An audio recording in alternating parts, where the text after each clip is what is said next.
चुनावी वर्ष है। नेता प्रतिपक्ष तेजस्वी यादव बिहार अधिकार यात्रा पर निकले हैं। जहानाबाद से यात्रा की शुरुआत हुई है। अभी उन्होंने फिर नालंदा के इस्लामपुर में रैली की है। अब नालंदा के हिलसा जा रहे हैं। नालंदा नीतीश कुमार का गृह जिला है। हमारे साथ सीधा जुड़ गए हैं नेता प्रतिपक्ष। सर, वोटर अधिकार यात्रा 15 दिन पहले खत्म हुई, अब आप बिहार अधिकार यात्रा पर निकले हैं। ये यात्रा की जरूरत क्यों पड़ी और नाम बिहार अधिकार यात्रा आपने क्यों दिया? देखिए, एक बात समझना होगा कि SIR के मुद्दे को लेकर के और उसके साथ और जो भी लोकल इश्यूज थे, हम लोगों ने वोटर अधिकार यात्रा जो है महागठबंधन के साथी राहुल गांधी जी हम सब लोग निकले। उस समय लगभग 20 से 25 ज़िले हम लोगों ने कवर किया था, लेकिन बाद के जो ज़िले जो बच गए थे तो लोगों का मांग था कि भाई जो बचे हुए ज़िले हैं वहाँ हम जाकर के संवाद कम से कम करें। तो इसलिए जो है हम लोगों ने बिहार अधिकार यात्रा जो है निकाला है। तो यात्रा केवल तेजस्वी की यात्रा नहीं है, ये यात्रा बेरोजगार नौजवानों की यात्रा है। ये यात्रा महिलाओं के सम्मान और सुरक्षा को लेकर के है। ये यात्रा न्याय दिलाने की यात्रा है, अधिकार हक दिलाने की यात्रा है। ये यात्रा पढ़ाई दवाई कमाई सिंचाई वाली सरकार लाने की यात्रा है, जहाँ कारखाने हों उद्योग हों, उसलिए ये यात्रा किया जा रहा है। ये यात्रा किसान और मजदूर के सम्मान की यात्रा है, जो मेहनत करते हैं दिन रात, उनको न्याय दिलाने की यात्रा है। ये यात्रा सामाजिक न्याय के साथ साथ आर्थिक न्याय दिलाने की यात्रा है। ये यात्रा जो है सभी लोगों में अमन चैन का वातावरण रहे, चाहे कोई धर्म के हो कोई जात के हो, शांति बना रहे, बुद्ध की धरती है। ये यात्रा इसलिए है, देखा जा रहा है कई नफरती लोग यहाँ आकर के नफरत द्वेष जो है वो पैदा करना चाह रहे हैं, टकरार की स्थिति लाना चाहते हैं। इसलिए ये बिहार की धरती जो है, बिहार के लोग जो हैं राजनीतिक और सामाजिक रूप से जागरूक लोग हैं।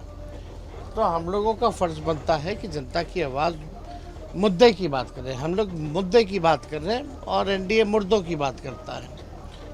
तो ये जो बचे हुए जो ज़िले हैं, आज अभी हम लोग नालंदा में हैं, इससे पहले जहानाबाद में थे, तो हम लोगों का था कि भाई ये भी कवर जो है कर लिया जाए।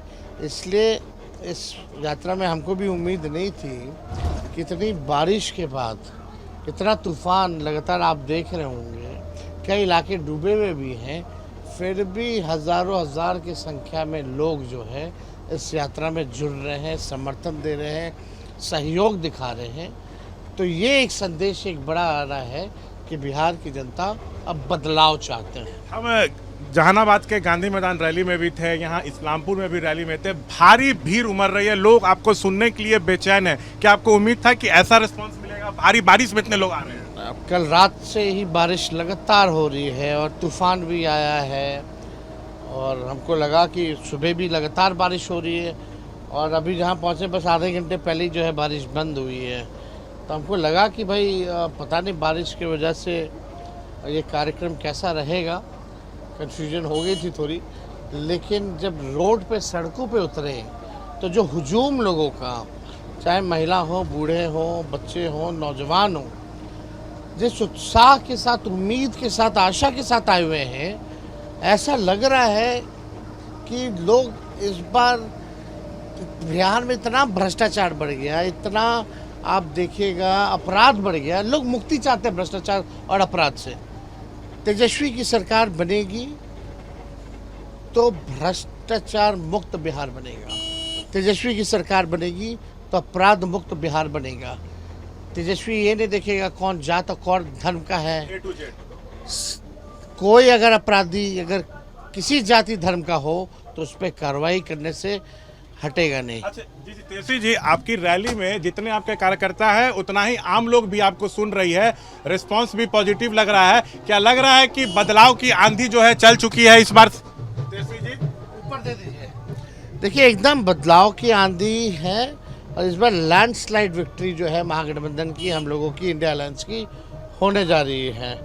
अब लोगों ने देखिए 17 महीने हमारे काम को भी देखा है। 5 लाख लोगों को हमने नौकरियां दी, 4.5 लाख नियोजित शिक्षकों को राजकीय कर्मी का दर्जा दिया, 3 लाख नौकरियां प्रक्रियाधीन कराई, तो लोग अब कहते हैं कि तेजस्वी से उम्मीद है, उस पर विश्वास है, उसकी उम्र कच्ची हो सकती लेकिन जुबान पक्की है।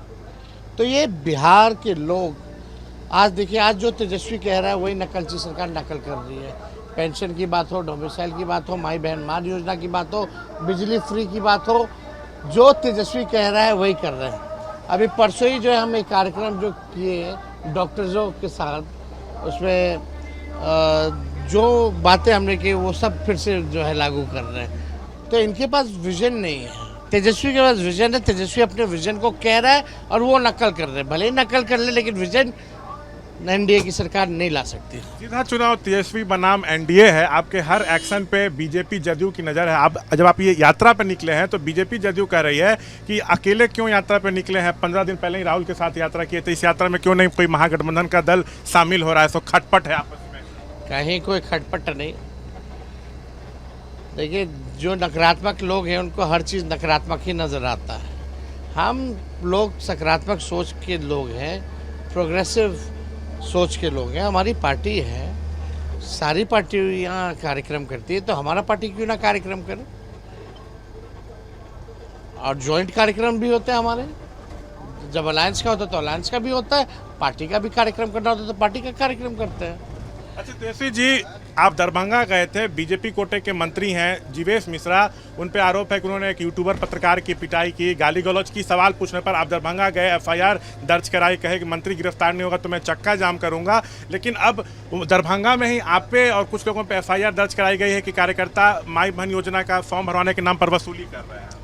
इश्यू को डाइवर्ट करने के लिए, मुद्दा को घुमाने के लिए, ये गुंडा मंत्री मोदी जी का चाहता माँ बहन की गालियाँ दिया उस अति पिछड़े समाज के पत्रकार को, सहनी समाज के पत्रकार को गाली दिया, मारा पीटा, उसका कोई एफआईआर नहीं ले रहा था, तो हम गए मदद के लिए,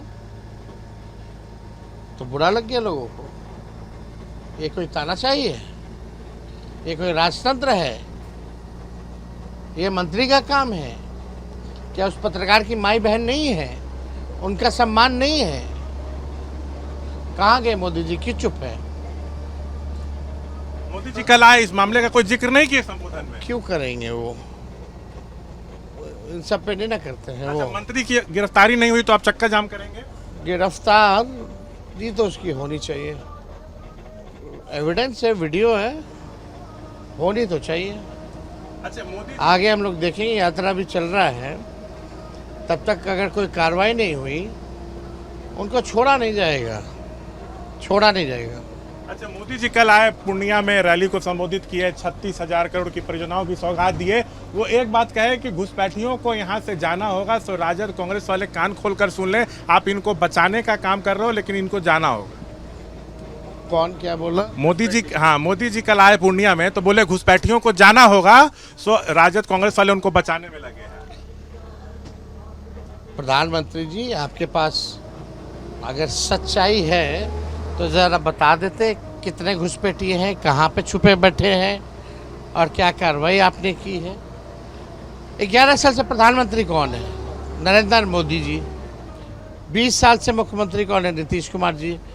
सरकार किसकी? एनडीए की, केंद्र में और राज्य में। 20 और 11 साल से तो घुसपैठिया आया तो किसकी गलती है? और 20 साल से क्या एक्शन ले रहे हैं लोग? यही मोदी जी, झारखंड में चुनाव था तो घुसपैठिया नज़र आता था, अब झारखंड में लगता है ख़त्म हो गया। नहीं, कौन सी कार्रवाई की इन्होंने झारखंड में? अब बिहार का चुनाव है तो यहाँ घुसपैठिया। इलेक्शन कमीशन के हलफनामे में जो सुप्रीम कोर्ट में दिया हलफनामा, उसमें स्पष्ट हो गया कि एक भी घुसपैठिया नहीं है। तो फिर भी जानबूझ के टकरार की बात। उपलब्धि तो अपनी है नहीं 11 साल की, 20 साल से बिहार को लूट के बर्बाद कर दिया इन लोगों ने। और क्या चाहते हैं?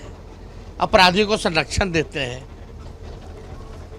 अच्छा, योगी आदित्यनाथ का गृह नगर है गोरखपुर, वहां पे पशु तस्करों ने एक नीट की छात्र की हत्या कर दी है, आरोपी गोपालगंज के हैं। बनारस में भी प्रधानमंत्री जी की कॉन्स्टिट्यूंसी में एक बच्ची कुशवाहा समाज की, जिसकी हत्या कर दी गई, प्रधानमंत्री जी की कॉन्स्टिट्यूंसी बनारस में।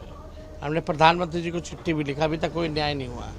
हमने अपने एमपी को योगी जी से मिलने भेजा, मिलने के बाद भी कोई कार्रवाई नहीं हुई। डीजीपी के पास भेजा, कोई कार्रवाई नहीं हुई। देखो, अपराध जिसने भी किया हो, निष्पक्षता से जांच करा करके सजा दिलानी चाहिए, सजा होनी चाहिए, चाहे कोई हो अपराधी। अच्छा, जैसे जी चुनाव इसी साल होने हैं, सीट शेयरिंग को लेके क्या कोई पेच है या जल्द सब कुछ स्मूथ चल रहा है, जल्द क्लियर हो जाएगा? बहुत स्मूथ चल रहा है, कोई दिक्कत नहीं है, सब चीज़ थोड़े दिन में स्पष्ट हो जाएगा। हम चिंता ना करें, लोग एनडीए के लोग जो हैं वो चिंतित हैं, हम लोग चिंतित नहीं हैं। अच्छा, एक मेरा आखिरी सवाल है, नीतीश जी को आप अचेत बताते हैं। नीतीश को तो चेहरा बीजेपी बता रही है, लेकिन ये नहीं कहती है कि वही सीएम बनेंगे। भले बीजेपी ये कहती है कि नीतीश के नेतृत्व में लड़ना है, लेकिन ये नहीं कहती है कि वही मुख्यमंत्री चेहरा है, वही मुख्यमंत्री बनेंगे सरकार बनने पर। तो क्या चुनाव बाद आपके साथ कोई साथ आने की गुंजाइश? कोई गुंजाइश नहीं है। अरे बार बार मौका दिया उनको, एक बार नहीं 2 बार मौका दिया, अब कभी मौका नहीं मिलेगा। और अब उनकी राजनीतिक करियर भी ख़त्म हो गई है। चुनाव के बाद वो नज़र नहीं आएंगे राजनीति में, और उनका दल भी विलुप्त होने वाला है। मेरा आखिरी सवाल है, बीजेपी कह रही है कि कि हम लोग के यहाँ कोई कन्फ्यूजन नहीं है, महागठबंधन में कन्फ्यूजन है। लेकिन सर, आपकी पार्टी का सबसे बड़ा जनाधार है, आप लोग बड़ी पार्टी हैं, आप चेहरा ये अंडरस्टूड है, लेकिन क्या कांग्रेस कुछ कंफ्यूज रह रही है? क्या लग रहा है? खास करके उसके प्रभारी जो हैं अखिलेश सिंह तो सीधा बोलते हैं कि तेजस्वी चेहरा है, कहीं कोई कंफ्यूजन नहीं है। हो जाएगा, समय पे हो जाएगा, क्या दिक्कत है? अरे 10 दिन बाद हो, क्या दिक्कत है? बहुत बहुत शुक्रिया। तो देखिए, तेजस्वी यादव जो हैं बिहार में बिहार अधिकार यात्रा पर निकले हुए हैं। आज जहानाबाद से यात्रा शुरू हुई है, 20 तारीख को वैशाली में जो है यात्रा का समापन होना है। 5 दिन में 11 जिलों में जाएंगे, 66 विधानसभा क्षेत्रों को जो है वो कवर करेंगे। बिहार में जो वोटर अधिकार यात्रा हुई थी, उसमें जो जिले छूट गए थे, उसमें तेजस्वी जो है ये यात्रा, बिहार अधिकार यात्रा जो है वो निकाल रहे हैं। कैमरा पर्सन निरंजन कुमार के साथ मैं शशांक कुमार, एबीपी न्यूज़, नालंदा।